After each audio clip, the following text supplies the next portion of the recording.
राधे राधे मेरी सभी soul family को। कैसे हैं आप सभी लोग? आप सभी लोग बहुत ही अच्छे होंगे।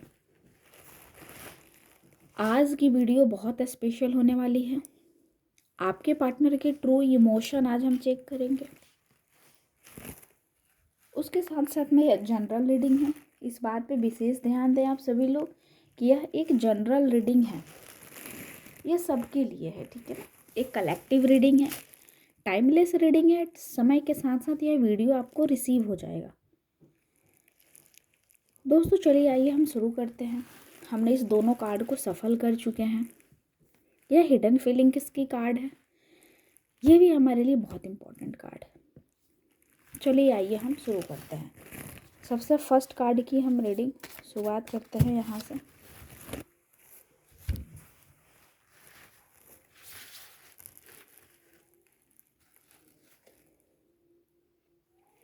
सबसे फर्स्ट पहला card, I can't without love you but don't know how to fix it. मैं तुम्हारे बिना कभी नहीं रह सकता हूँ या रह सकती हूँ, लेकिन इस सारी परिस्थितियों को मैं फिक्स कैसे करूँ, समझ में नहीं आ रहा है। देखो कई बार ऐसा होता है ना कि ज़िंदगी में हो क्या रहा है या समझ में नहीं आता है,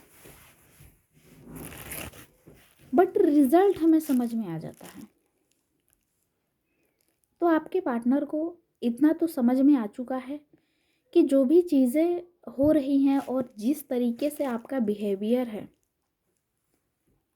आप परफेक्ट हो उनके लिए, और इंटेंशन बहुत ही प्योर है कि समय के साथ साथ उन्होंने यह समझ लिया कि ये रिश्ता मेरे लिए बहुत बेनिफिशियल है। इस रिश्ते में मैं बहुत ज़्यादा अपने आप को अच्छा फील कर सकता हूँ।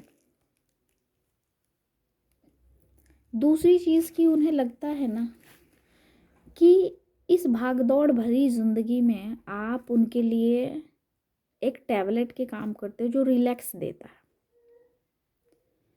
आप उसकी ब्रीथिंग कैपेसिटी को बेटर बनाते हो। वो इंसान आपके बिना रहना ही नहीं चाहता है। उसे बिल्कुल भी ये नहीं पसंद कि वो आपके बिना कभी भी कहीं भी रह सके। वो इंसान आपके साथ बहुत खुश है, लेकिन सबसे बड़ी बात है ना कि जो पास्ट उन्होंने देखा है ना, जिस तरीके की पास्ट से उन्होंने अपने आप को बाहर निकाला है ना, उसे यह समझ में नहीं आ रहा है कि मैं इसे फिक्स कैसे करूं, रिश्ते को मैं एक साथ कैसे कलेक्ट करूं। क्योंकि पास्ट में आप दोनों के बीच में इतने सारे मिसअंडरस्टैंडिंग, इतने सारा डिस्टेंस आप दोनों ने फेस किया है कि इस समय लग नहीं रहा है कि मैं फिक्स कैसे करे वो। सेकंड कार्ड, आपने हर टाइम अपना ईगो सामने रखा। अपने ईगो के लिए इस रिश्ते को हम कह सकते हैं कि आपने दुविधा में डाला। दुविधा इन द सेंस कि आपने इस रिश्ते को हमेशा अपने ईगो के लिए, अपने गुस्से, अपनी नाराज़गी, अपनी प्रायोरिटी के लिए हर्ट किया, दुखी किया। लेकिन सामने वाला इंसान हमेशा आपको लेकर के पॉजिटिव है।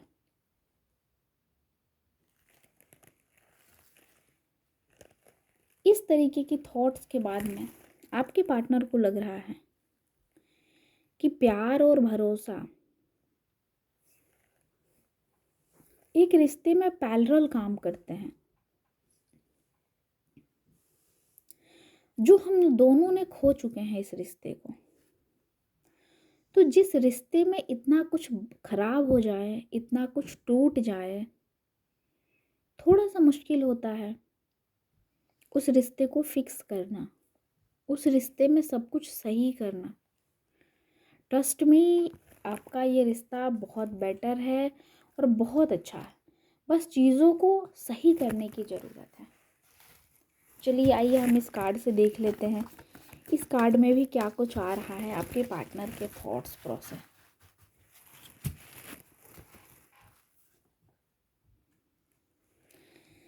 इसमें भी दिख रहा है कि बहुत सारी चीज़ें खराब हुई हैं। आप दोनों के बीच में काफ़ी षड्यंत्र हुए हैं। आप दोनों के बीच में काफ़ी डिस्टेंस क्रिएट करवाई गई है। लड़ाई झगड़े भी आपने पास्ट में बहुत देखे हैं, बहुत लड़ाई झगड़े हुए हैं, लेकिन इन सभी चीज़ों के बाद में भी आपके रिश्ते में कोई फ़र्क नहीं पड़ा है। इसके बाद में भी इस रिश्ते की जो फीमेल एनर्जी है उसने बहुत साथ दिया। प्यार आप दोनों के बीच में इतने निगेटिविटी के बाद में भी ख़त्म नहीं हुआ है। अभी भी न्यू बिगनिंग हो सकती है। थोड़ा सा आवश्यकता है दोनों लोग अपने अपने दिल की बातों को एक दूसरे के साथ साझा करें और मिल के बातचीत करें। मिल के बातचीत करना बहुत सरल तरीका है जहाँ से आप दोनों एक दूसरे को अंडरस्टैंड कर सकते हो और अपनी परिस्थिति को लेकर के बात कर सकते हो।